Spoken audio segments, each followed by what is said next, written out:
ഞാൻ ഈ കേസിൽ പൂർണ്ണമായും നിരപരാധിയാണ്.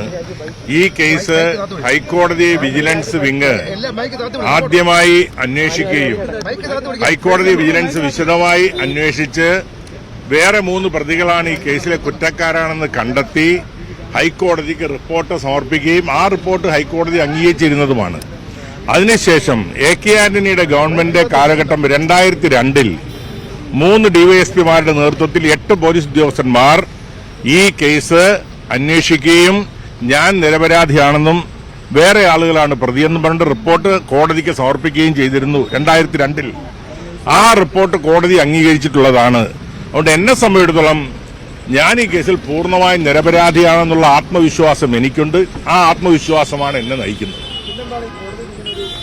കോടതികളിൽ നിരപരാധികളും ശിക്ഷിക്കപ്പെടാം എന്നുള്ളതിന്റെ ഏറ്റവും ഒടുവിലത്തെ ഉദാഹരണമാണ്. അല്ല, പ്രോസിക്യൂഷന്റെ കേസാണല്ലോ വാദിക്കുന്നത്. പ്രതിക്ക് വേണ്ടിയുള്ള കേസ് പ്രതിഭാഗം വക്കീൽ വാദിക്കും. കോടതിയാണല്ലോ തീരുമാനം എടുക്കേണ്ടത്. യാതൊരു തെളിവും എനിക്കെതിരെ യാതൊരു തെളിവും ഇല്ല എന്നുള്ളതാണ് എന്റെ ആത്മവിശ്വാസം. അതാണ് എനിക്ക് ബോധ്യപ്പെട്ടിട്ടുള്ളത്. അല്ല, അത് വരട്ടെ, നിയമത്തിന്റെ വഴിക്ക് പോട്ടെ. എന്നെ സംബന്ധിച്ചിടത്തോളം ഇതാണ് എനിക്ക് ഈ കേസിനെ കുറിച്ച് എനിക്ക് പറയാനുള്ളത്. ഇതാണ് തീർച്ചയായിട്ടും. ഇത് ഉമ്മൻചാണ്ടിയുടെ 2002-ൽ എ.കെ. ആന്റണിയുടെ കാലഘട്ടത്തിൽ ഞാൻ നിരപരാധിയാണെന്ന് പറഞ്ഞിട്ട് അന്തിമ റിപ്പോർട്ട് കോടതിക്ക് കൊടുത്തിരുന്നു. അത് കോടതി സ്വീകരിച്ചു. 2006-ൽ തെരഞ്ഞെടുപ്പിന് തൊട്ടു മുമ്പായിട്ട് ശ്രീ ഉമ്മൻചാണ്ടി മുഖ്യമന്ത്രിയായിരിക്കുമ്പോൾ തെരഞ്ഞെടുപ്പിന്റെ തൊട്ടു മുമ്പാണ് ഒരു പുനരന്വേഷണം ഓർഡർ ചെയ്ത് പുതിയ ഒരു തെളിവില്ലാതെ 3 മാസത്തിനുള്ളിൽ അന്വേഷണം പൂർത്തിയാക്കി അന്ന് ആ ഫൈനൽ എനിക്കെതിരെ കുറ്റപത്രം സമർപ്പിച്ചത്. ഞാൻ അന്നു മുതൽ കുറ്റപത്രം സമർപ്പിച്ചത് മുതൽ ഒരു ദിവസം പോലും ഞാൻ കോടതിയിൽ ഞാനോ വക്കീലോ ഹാജരാകാതിരുന്നിട്ടില്ല.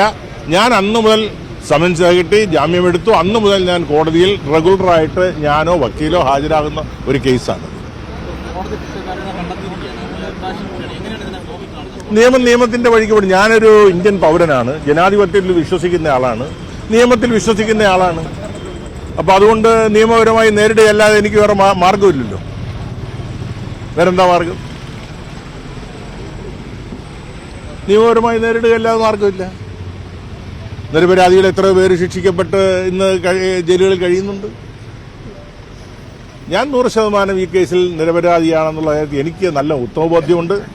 അതുകൊണ്ടാണ് ഹൈക്കോടതി വിജിലൻസ് അന്വേഷിച്ച റിപ്പോർട്ട് കൊടുത്തതിനകത്ത് 3 പ്രതികൾ, വേറെ 3 പ്രതികളുടെ പേര് ഹൈക്കോടതി വിജിലൻസ് അന്വേഷിച്ച റിപ്പോർട്ട് ഹൈക്കോടതിയിൽ ഫയൽ ചെയ്തിരുന്നതാണ്.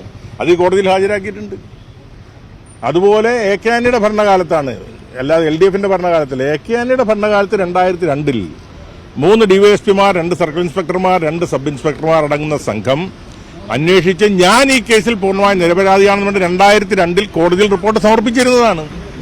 അതിനുശേഷം 2005-ൽ തെരഞ്ഞെടുപ്പിന് മുന്നോടിയായിട്ടാണ് 2006-ൽ പൊടുന്നനെ ഒരു പുനരന്വേഷണം പ്രഖ്യാപിച്ചു. പുതിയ ഒരു തെളിവുമില്ല, പുതുതായിട്ട് യാതൊരു തെളിവില്ലാത്ത ഇരുന്നിട്ടും ഒരു പുനരന്വേഷണം പ്രഖ്യാപിച്ചു. 3 മാസം കൊണ്ട് കുറ്റപത്രം കൊടുത്തു.